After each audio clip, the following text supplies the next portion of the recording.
দেহ ব্যবসা করতে যে ধরা পড়ে ব্যবহার দেখুন, নিজের জামা যাদের কাছে ধরা পড়ছে তাদেরই হুমকি দিতেছে, বলতেছে যে তাদের বলে ধরায় দিবে।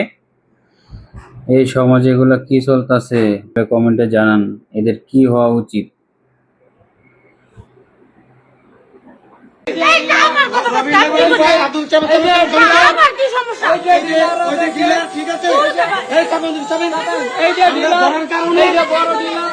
ধরার কারণে ঠিক আছে আমাদের নাকি ঘরে 100 টাকা দিয়ে আমাদেরকে ধরিয়ে দিবে।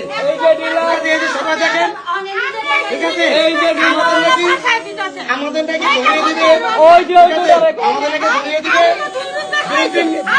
আপনারা তো নিজের চোখে দেখলেন যে কিভাবে জামা টান দিয়েছিল, ছিঁড়ে কিভাবে বললো যে ছিঁড়ে কি বললো ছিঁড়ে কি বললো যে আমাদের আচ্ছা ঢুকেন আপনি। আমরা চাই এরকম, আমরা চাই আমাদের ফেট দিতেছে, আমাদের ফেট দিতেছে, আমাদের ফেট দিতেছে, আমাদের ঢাকা থেকে আমার কি 5 লাখ টাকা নিয়ে গেছি।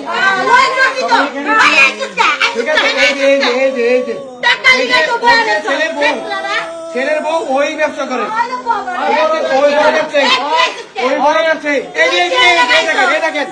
এই দেখেন দেখছেন কিভাবে খুলতেছে সবকিছু।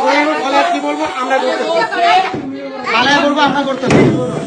ওই বলছে আওয়ামী লীগ থাকতে ব্যবসা করছে, ওই বলছে আওয়ামী লীগ থাকতে ব্যবসা করছে, আওয়ামী লীগ থাকতেও ব্যবসা করছে, এখন বিএন ব্যবসা, তারপরে ওরা এই ব্যবসা করবো, চালিয়ে যাবে।